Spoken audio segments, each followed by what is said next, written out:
Let's talk about. I want to let everybody know who Donna Elle is, and this doesn't sum up exactly everything about you, but it just talks about some of your accomplishments. And we got to also start off with, you're a God lover, mother, a resilient 25-year-old. Man, you don't look a day over 25 yourself. You're supposed to say it. Thank you. Motivator and mentor of many, media personality for 20 years, plus the radio and TV, Brewer Media Broadcast Group, WRCB, public speaker, event host, marketing professional, current director of the cultural tourism, Chattanooga Tourism, motivational and fitness coach for 15 years. Uh, that's amazing. I mean, I haven't even gotten to the halfway mark of what you've done. Uh-oh. But let's keep going. Donna Elle, Diva Workout Classes, owner for 11 years, determined, motivated thousands of women to take control of their health and move to a lifetime. Lost 100 pounds naturally. No surgery, y'all. No, sir. Naturally. We gotta definitely talk about that. Um, Ran 17 half marathons, one full marathon, several 5Ks, author of Smoking Cookies in Amazon, featured in Ebony Magazine, MSNBC, HealthScope Magazine, local media outlets, things you've overcome in your life. I know it's going to be so much we're going to talk about today, but the one and only, ladies and gentlemen, let me introduce you to Miss Donna Elle.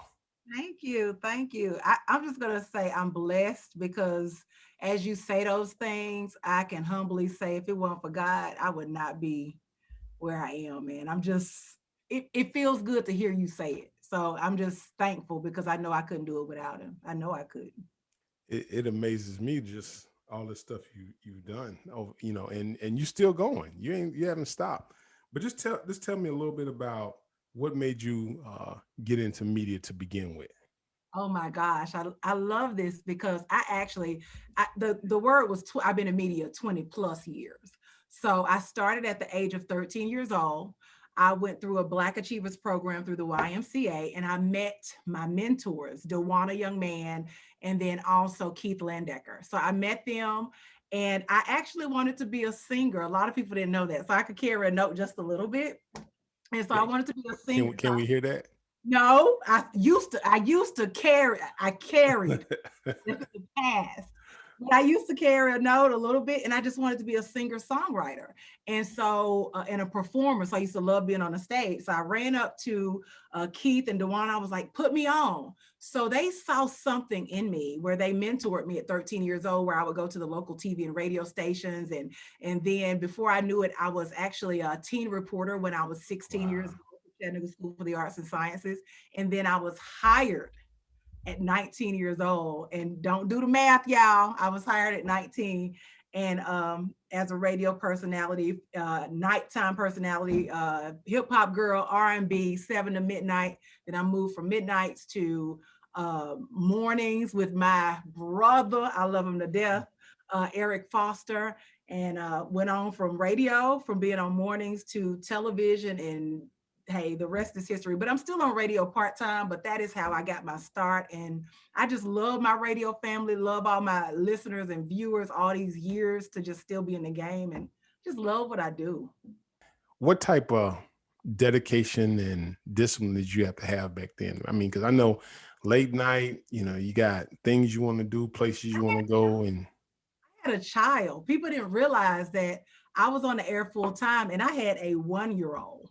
You know wow. what I mean? And so at the time, my mom's like, "You gonna work where and do what? You got this responsibility." But my Mhm. mom has always just, my mom and my grandmother have always, and my sister have always been so supportive because they knew that I had a dream and they were not gonna let me stop that dream because I had Brandon. Brandon is my everything, and but I wanted to be able to have a career and also be able to have my son at the same time, and being able to work together as a family unit, we were able to do that. And you talk about beating the odds. I do want to share this because I don't say it really publicly, but just the launch at 13 years old, one of the reasons why I wanted to be on air, I wanted to be on stage, I wanted to write music is because I needed to be seen. And through my insecurities of wanting to be seen, God catapulted me into a place where I went to the next level. And it was because my mom was always there for me as a mother, but every little girl needs who? She also needs her father. And so that was my outlet. I was crying out, but that obstacle turned into something that was absolutely amazing. And just when you say you wanted to be seen, and I'm going to come back to other things, but what really sticks out at me is you lost 100 pounds naturally. Right. What drove you to actually, want to lose that weight? I mean, what was going on Well, with so you? it goes back again. So when I was younger, my mom fed me, my grandmother fed me in the country household. If you love on family, the first thing we do, Chris, is what we eat, right? Yeah, we're going to eat now. We gonna We eat. And definitely so going to eat. a lot of people don't know. I know how to cook. Like I'm a true Southern girl that's making home Uh-oh. fried chicken. What's your favorite meal you can cook? Oh my gosh. So as far as soul food meal, I like fried chicken, homemade macaroni and cheese. So I'm the macaroni and cheese bringer for the holidays. Homemade, 5 cheeses from scratch. Then I also like to make cabbage. I like to make homemade cornbread. Then I'm gonna hit you with a God. carrot cake or a red velvet. Ooh. I love to cook. That's what COVID almost took me out when it came. I started picking up weight again. I'm like, wait now, you can't go back to what you're not used to. But answering your original question, I gained the weight because I needed to be seen. I needed to be, um, I didn't think I had an emotional eating problem, Mhm. but I have always been known, and it's not a cocky statement, but my family would always say, oh, you're the prettiest little girl. So as a little girl, I was like, oh, I'm so pretty. But I started getting bigger and bigger, and the world didn't see me like that.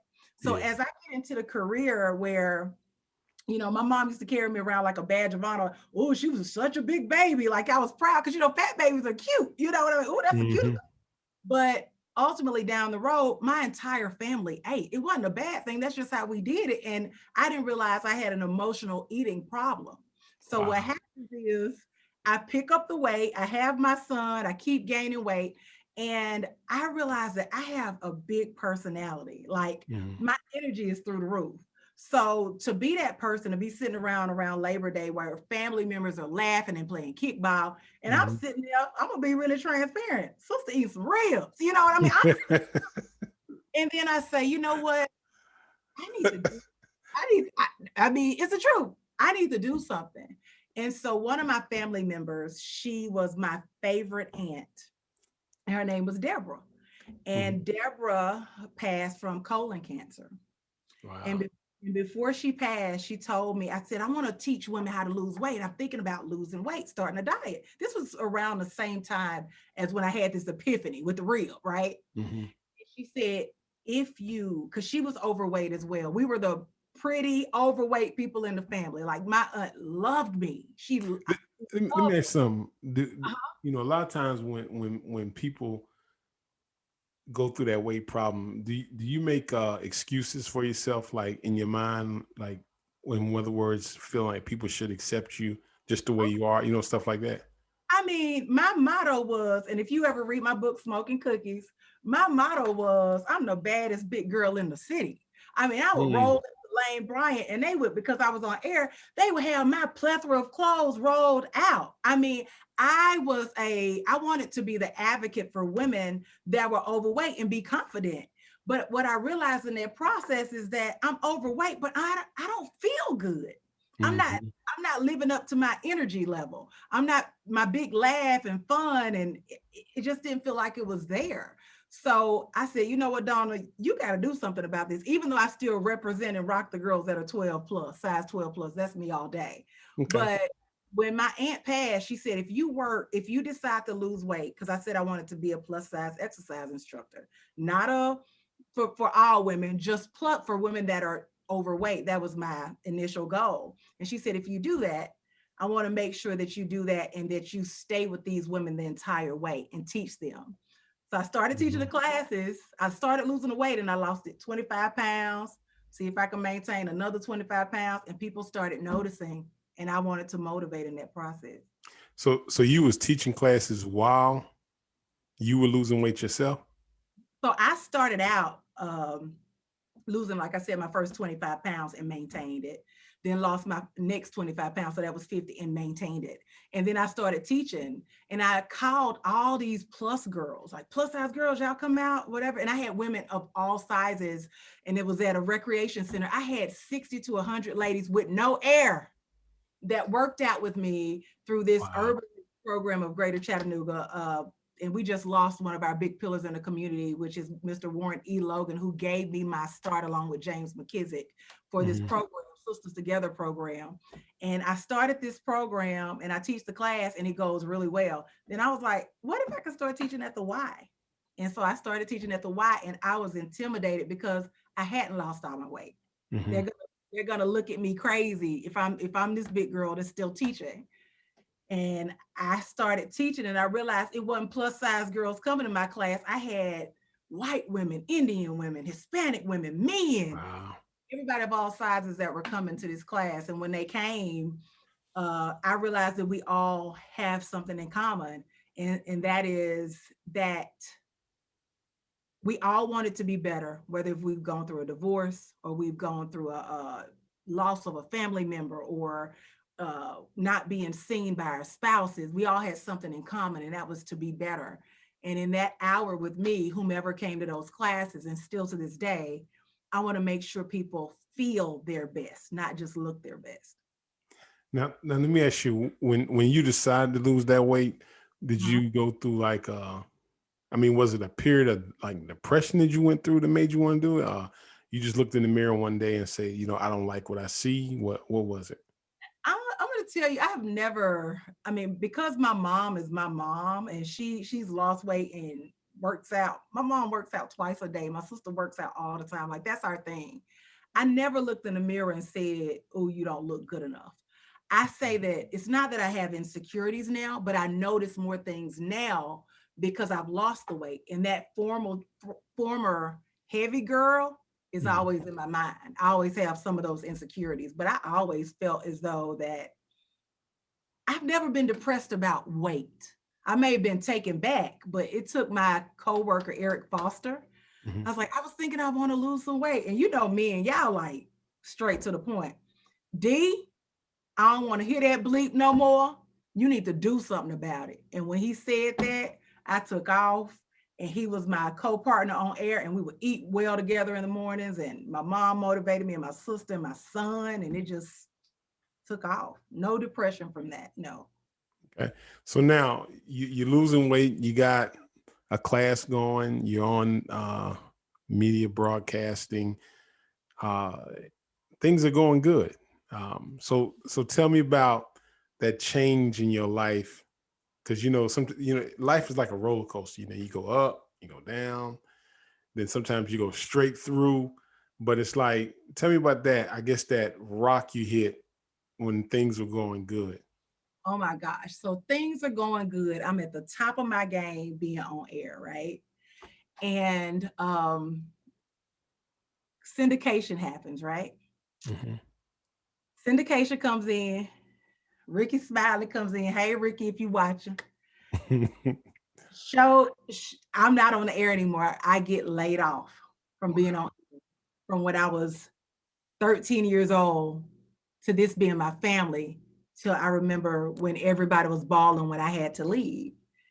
And what was amazing, I remember, because it was just because of change of dynamics. It was nothing personal, but in that moment, I felt like it was personal. And I will never forget, I was let go on a Friday. By Monday morning, I was an on-air TV personality reporter. Then I had to take an editing job because, of course, I didn't know everything. So it was editing, reporting, and TV host for WRCB in 2 days. But people would think, oh, she all that. She felt great. She she jumped back, right? No, I was bitter, Yeah. bitter, angry. Why did they reject me like I felt my dad had rejected me? Why didn't they keep me? And I took it personal. I stayed clear of the station. I'll never forget when I left the station, this little kid ran up to me in the mall. Oh my God, it's Donna Elle. I said, I don't work there no more. He said, but you're still Donna Elle. Like, I was so bitter. I didn't get it. Wow. Now, And go good. ahead. When you say you was bitter, like, was it to the point where even though you got a new job, it was like it wasn't the job you wanted, or was it just a change? Like, why was you so bitter during that It was point? because I felt like they rejected me. Why me? Everybody else got to stay. Why me? And it had nothing to do with, it was a business decision. When you have a business, I own a business, and when I hire certain people to work for me, Mhm. I have to make a decision based on the needs of my people and the business. And Mhm. at the time, I didn't understand that. I was just hurt. But then just going from there to know that that radio family is still my family. They Mhm. still love me, and I still stayed in touch with them, and they still stayed in touch with me. It was a business decision. And then Mhm. moving on to that to um it seems like everything just started popping back to back. Like things start happening back to back. So that was in 2012, I got let go and I was bitter. And then in 2013, I lost 2000, I think the same year I lost my father. The, Wow. the daughter of my father is my sister. I lost my sister. Then after then after that, I remember losing a cousin, and everything started happening back to back. And then I go into this surgery where it's supposed to be a minor female surgery, and it Mhm. ends up being where I lose. I'm at the top of my game with exercising and teaching, and everything is going well. I got 50 ladies in my class, and I tell this doctor, look, I just won't, be able to work out in 2 weeks. She was like, Donna, it's going to be 6 weeks. So I was like, let me get a second opinion. Rush, got a second opinion. And what ended up happening was I was out for 8 weeks because I could not stop bleeding on this table. And Wow. my family had to make a decision for me, a life altering decision where I couldn't have children anymore. Mhm. And God put a lot of things in perspective. So I went from bitter to angry. I loved God. I knew He was there, but it was like everything was back to back to back to back. And I find myself in this place of being anxious and down. And then there was a situation that changed my life with somebody truly close to me. Mhm. And in that situation with somebody truly close to me and almost losing them, it's like God said, I'm here. I didn't care about being Donna Elle. I didn't care about being on radio for years. I didn't care about being bitter because I can't have any children. I didn't care, I didn't care about job shifts and all that. Only thing I thought about was family. I Mhm. didn't care about going up in my career. And once that everything changed and was put in perspective, it drew me closer to God. But that took time. That wasn't like, it didn't happen immediately where I just was happy. It's just because I had to get through that stage of appreciation and thankfulness. And it has me here. Wow. That's some. It- there's there's somebody out there that we this goes through that same thing where they lose a job and then they seem like it's the end of the world. And I listen to you, and it's like you went from this to this, but even though you stepped into what like appears to be another blessing, at the Right. same time it was like I still hadn't let go of the past hurt. And Well, a lot of times so many people go through that. Like you see what I'm saying? Like they go through that feeling of pain in the past, and it's so deep that you can't see what's sitting in front of you that's new. And well, and and just to hear you talk about that, it kind of just, it's what would you tell somebody? Like what would you tell somebody right now? What would you tell yourself if you can I, go back to those times and right now? What would be your advice? I'm gonna say two things, and I do want to say this for the ladies. I also went through a breakup, so add that element with everything else that went on all at the same time. Um, there's a scripture, and I can't remember the exact scripture, but I'm gonna look it up. It says, "See, I am doing a new thing." You've heard that scripture, right? Is I am doing a new thing, but the first word of that is see. Mm-hmm. And I noticed that God does new things every day in our lives, every single day. So if you're listening, I want you to hear this. He does everything new in our lives. But if we can't see it, that one word stands out. If we can't see it and appreciate it, it doesn't mean anything. I always tell my homegirls, when it rains, it pours. It doesn't happen. It does. Life does happen in spurts, but usually when it comes, do you notice, Chris, is all at one time? You like, dang, okay, and you can't, really maneuver. But I remember after that situation, with everything that happened, my prayer was, God, can you open doors that I normally wouldn't go to? Allow me to kick down those doors. And a lot of people knew me in the city, and it was not about who knew me. It was who can you allow me to motivate and encourage during this process? Put me in front of these people. Give me a new group of people, and also the other people, allow them to still follow me and get something from me. And so I noticed that I started getting these new job opportunities because even though I had gotten out of radio, it was so hard for me to get into marketing because people always saw me as a radio, TV personality. They couldn't see me for anything else. But I'm like, I got skills. I know what social media does on the back end. I can plan events. And I will never forget that I just got these. I actually taught school for 3 years, by the way. So big shouts out to everybody that it ain't my Woo, that ain't no joke. it I ain't my know about thing. it. Go Ain't off no all joke. the everything. I pay homage to you. I taught broadcasting for a while. I taught it at one of our technical colleges, and I also taught in high school. But and I met some amazing kids during that process. But then after I taught school, I wanted to really get into marketing because I was good at it, and it was hard for me to get in the door. And I finally got in the door at this one little nonprofit, and then I lost the job again, Chris. Wow. Got laid off for speaking of. But you said something. You said you prayed and you asked God to open doors for you and put you before people. Yes. Who did he put you in front of after you prayed that? Oh my gosh. When I tell you the relationships that I have gained in the last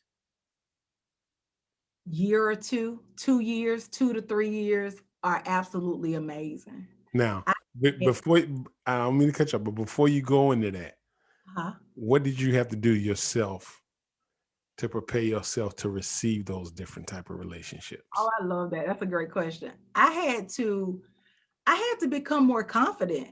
Although that I had lost all the weight, although that I was, I'm a woman that has a child, he's going off to school. Oh my God, empty nester syndrome is a whole nother story. That was a lot. But when I realized that as I was moving into these places, God was going to take me through a lot of the tests that I had already seen before. One of my best friends says that all the time, but was I prepared for those tests? But I had to get my confidence up to the point where I didn't mind who I was. I felt great about who I am, because you can get in front of a room full of people and feel lonely. You know what I mean? And so I knew, like, I'm 5'11". So at one point in time, I hated being tall. I didn't like natural hair. I didn't like the locks and stuff because I wanted to look a certain way and, trim, be more proper. Because I went from an industry where it was radio, TV, and everybody loved a hip hop girl. Hey, y'all. And then when I went into the corporate world, it was a different knock at the door. I was like, hey, y'all. They were like, we don't care. We don't care who you are. We're going to let you work your way up. But I'm like, but wait a minute. And so I felt like as a Black woman, I was trying to be so many other people because I didn't know who I was.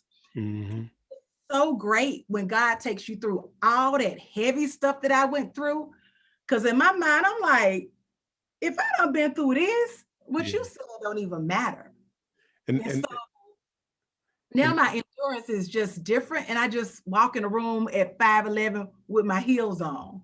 And I have my blazer on. And I got my natural hair going or my yeah. locks or whatever. And I feel great about it because it took me a minute to be You know, who I am. that's good because a lot of times when people get ready to go into new doors, learning who they are and having confidence in who they are, it it allows you to accept the people that's coming into your life.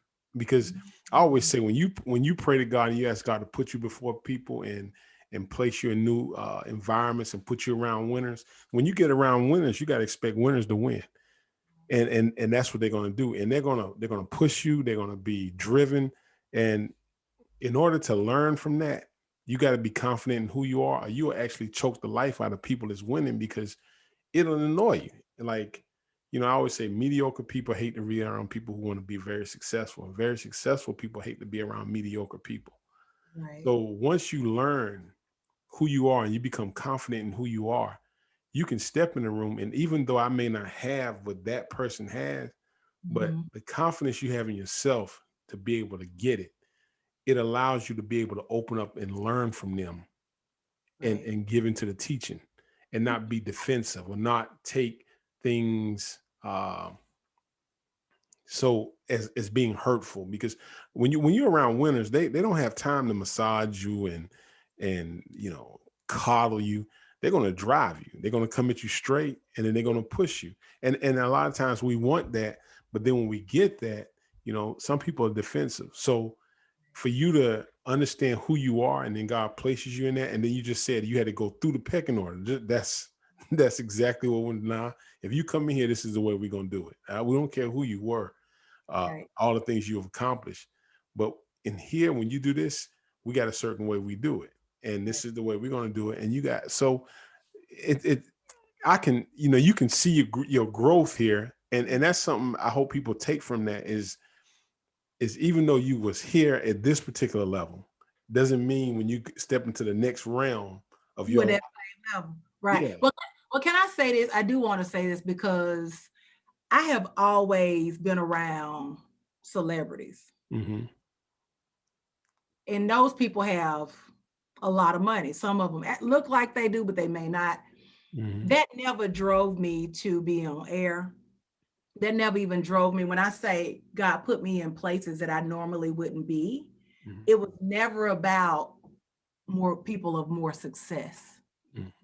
It was more so about God stretch me into a place that's unfamiliar so Hmm. they can see you in me. Hmm. So, because I would automatically be like, oh, I'm hanging out with this person here and this person here, whatever. I'm not a name dropper. That's never been my motto because I don't like when people drop my name. Yeah. And because if you drop somebody's name, do you have a genuine relationship with them? Yeah. So for me, one of the biggest things that I love is that my friend circle is small. And that small friend circle is expanding maybe a tiny bit. But those ladies and those fellas have been with me through every stage of my life. And they want to see me grow and I want to see them grow. But as I meet new people, the foundation doesn't shift because I'm not changing any different from the new people with the new people that I meet. Because money doesn't drive me. Because I see Hmm. COVID has showed us that. I don't care how much money you got. You That know, 'cause you can let's still shut be it down. today, not even tomorrow. It's not here today, gone to tomorrow. It's here today, gone today, is my mom. Hmm. So I'm just really mindful of as I'm moving in new circles, it's just God expand my reach so people can see you in me, Hmm. stretch me in these different places. And yeah, people, some of the people might have a little cheese, but I'm telling you, when they sit down and eat, they swallow just like I do. So let me ask you something. So who's some people that really inspire you in life? Mm. I will say, and it's only one. I'm gonna say two people that I'll give three. One, and I know this is an answer that people might expect, but my mama. Mm-hmm. is my inspiration. She is resilient. She's quiet, totally opposite of me. She pushes me. She doesn't ask me to dumb down who I am for anyone. Mm-hmm. She pushes me. I can't say outside of that. I can say the next person would be my son. And people be like, how does a 25-year-old, well, baby, you don't know his story. He drives me, he motivates me. And then when I think about my sister, like we both came from single parent households, but Helen had us winning. And Mm-hmm. so that's my mentor. I have people that I've looked up to in school and all that kind of stuff, people that I love and my favorite teachers and, people around me. But to me, it would dishonor my mom, not to say she didn't give me the foundation of everything and still with me by my side through everything. And I'm thankful because everybody doesn't have their mom still here and everybody doesn't have a good mama. Yeah. Yeah. Wow. So, and I know we're all over the place, but Yeah. I know you wrote a book. Yes. So tell me about your book. Yeah, this is my book. I got them because people like, why they sitting right next to you? Because we on Zoom. Like, I want to be like, boom. So it's called Smoking Cookies, and I'm gonna tell you why. Some people drink alcohol. Some people do narcotics. I used to smoke a pack of cookies every night. Oreos, Chips Ahoy.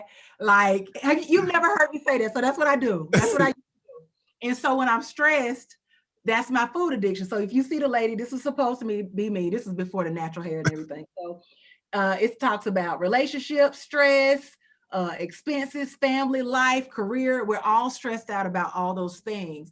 And this gives you realistic tips on how to lose weight and how to keep it off because everybody can lose the weight. They lose it fast. Even if you've had a surgery, big shouts out to you for saying, I want to make this decision. But how do you keep it off? Whatever you start, you got to keep doing. And that's what I talk about in my book. You'll hear more about my father. You'll hear more about my aunt. You'll hear more about my faith. You'll hear about my circle that pushes me and motivates me. And they did it in the book. And I was so happy to share it. And I'm going to write another one. What's that one going to be about?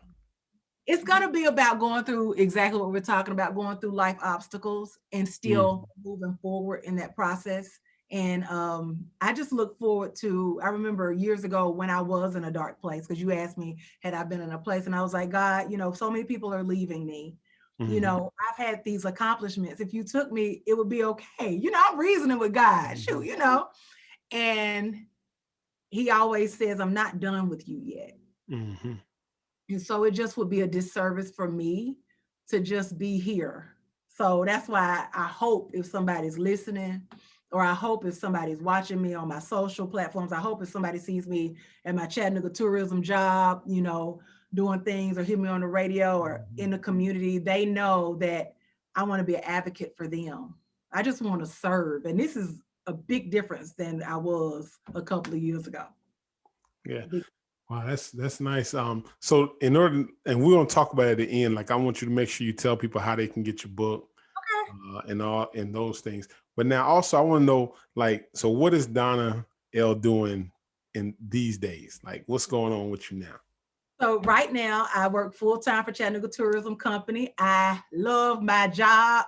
You heard me going place to place to place to place to place, but I love what I do now. So I promote the Chattanooga to the world, all of the culture, heritage, and arts assets to the world. So you can also see us at visitchattanooga.com. I got to give a plug there. And the CHA Spotlight, talking about the cool assets that we have here in Chattanooga on a cultural side. And it's pretty cool. I'm on radio part-time on Saturdays with Caring for the Community, and I talk to amazing people.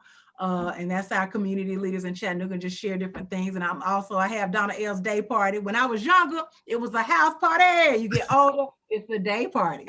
So I do that. And then I am an empty nester. So my son is 25, so he's gone out the house, and I'm enjoying. So you on the market dating now? Single. And then let me see what else. I feel like I'm still doing Donna's Divas. I've been teaching those classes, and Mhm. I love every single woman that has walked in my doors. I love those women. They teach me so much about me. And I teach a D1 sports training, and I love that. I feel like I'm public speaking. I do that as well. I just, I don't want to leave this earth without doing nothing. Yeah. I want God to say, baby, well done. And that's, I love my city. I love being here. And hey, it's just, I'm doing a lot of things and I'm just so thankful. Wow, I mean, just to hear what you've done and just what you're doing now, it's it is amazing. And it's a testament to some of the things you said earlier in your life and some of the things that you went through early in your life that's kind of put you in the place now where you can mentor, young girls, young guys. I mean, you can mentor a lot because, I always say, mentors that really haven't been through anything. I mean, true, they can give you some knowledge. They can give you the book knowledge about it. But mentors that's actually been through it, they can give you the experience. Right. And when they give you that type of experience, it's nuggets. I mean, and and a lot of times when people look at they look at Donna Elle and they say, I can do what she's doing. And I always and here's the thing I always say, people see the finished product, Yeah. but they Right. they don't understand everything you went through was what it took to make you who you are today. Every Yeah. single thing. Yeah. So the price to be Donna Elle is everything she talked about, everything she said she went through. That's the price to be who she is. And that's something that when I say grind you and pod mentality podcast, because every person that comes on this show, they had to have a certain type of mentality to actually go through what they went through, uh, to survive it, to come out, and not saying they're not going through stuff now, but they made it out of some things that some people actually died in. And Right. so, I got to say, and I always say, I walk through things that people died in. Mhm. So that's that's who I am. That's what made me who I am today. Um, and I'm not gonna get on my soapbox with that because I'll talk all day. But Yeah. but I listen to you, Chris. but but as far as your book, like, so how can we get our hands on this book? Talk to us. So you can get the book. It's on Amazon. You know, I'm proud it's on Amazon. So you can just go to Amazon, type in smoking, KIN, smoking cookies, and put Donna ELLE, and you can get the book there. So it's an easy read. It's like 100 pages. I mean, you can read this book in 2 days, and I hope that it takes you to a lifetime where you want to take care of your health for the rest of your life, because it's about food in moderation. Because people always say you can go on this diet and do this diet and do all these different things. But one thing what works for me is that I have to eat food that I'm going to eat for the rest of my life, but I have to learn how to eat them in moderation. So when I go to a barbecue, I can't be saying, what a vegan rib? Y'all got a vegan rib? Anybody got a vegan rib? I can't say that. Excuse me, do y'all have an intermittent fast section? Intermittent fast, do you have a keto? Anybody got keto? I can do keto, former Atkins. Like, all these different ideas and things come up. But I want you to be successful for the rest of your life, where you're doing this, working out consistently for the rest of your life. So if you're starting out doing 2 a day, 6 days a week, can you maintain that for the rest of your life? If you're doing intermittent fasting, I don't know how to say it exactly. Can you do that for the rest of your life? Like, you got to ask yourself, but whatever I start, so I still eat cookies. But what I learned through COVID, I tried to start baking cakes and doing homemade cookies and all that, and I did it and was giving them away. But when them crumbs fell, guess who was eating them? I was eating them, slices, and before I knew it, I said, "Ooh, this is why you don't keep it in the house." So yeah, so that's just a little bit about me. So what about your classes? Can people still come to your class? Are you still doing the classes now too? Definitely, I am. Chattanooga, Tennessee. So if you're in Chattanooga, feel free. If you're driving through Chattanooga and you want to come check us out, holler at me Monday, Wednesday, 7 p.m. We are socially distanced, and we are sanitizing, and I'm trying to wipe things down. But I do want to say that it was hard when I was not teaching. Mm-hmm. So I'm trying to do it on Zoom and things like that. But I went from having 50 girls to, right before COVID, I say I had probably about 25 girls, and it was a hit for me Mm-hmm. to have no classes. Mm-hmm. But during that time of just prayer, meditation, and realizing that I'm not done yet, Mm-hmm. when it's time for me to go back out and start teaching, I was ready. So if anytime you want a health coach to talk to, I'm not a certified nutritionist, but if you want somebody to motivate you, you can always reach me on all my social media handles as well too. And what's those medias? Donna Elle Media. I've been waiting for you to let me say it. So Donna Elle Media. So it's DONNAELLE Media. So you can find me on Facebook, and then also Facebook, Instagram. Somebody made me do TikTok. So now TikTok. And then thank you for telling me about TikTok. And then you can also catch me on Facebook, Donna's Divas Workout Classes. And Divas is an acronym, determined individuals valuing activities. Whatever you do, just move. That's good stuff, y'all. And we're going to put all those links in the bottom down description below. So make sure you check out Donna Elle Media. Make sure you check out a book on Amazon. And if you're in the Chattanooga area, make sure you check out our class. We'll have all that information down below. And also hit that subscribe and like button. It does as well. But also I want to thank y'all. Thank you, Donna, for joining me on the GU Mentality Podcast. And I just want to leave you with these, everyone who's watching, with these just nuggets that just remember that, whatever you're going through, you can always find somebody that's actually going through what you're experiencing. And sometimes we have a tendency to think we're the only one, and we kind of suffer sometimes alone. If we just reach out, we'll find people that can help impart that strength to us to make it through. And just remember that even though you're going through a cloud, you're always going to be in 3 phases of life. And once you start understanding that, you'll be able to handle it. Sometimes you're either heading for a storm, you're either in a storm, or you're either coming out of a storm. And that's just some things you go through in life. But through it all, there's always a silver lining at the end of each cloud. Until the good Lord calls you home, you got to keep living with that mentality that you always going to make it, and you always got to strive. This is Chris Carter with GU Mentality Podcast. I'm out.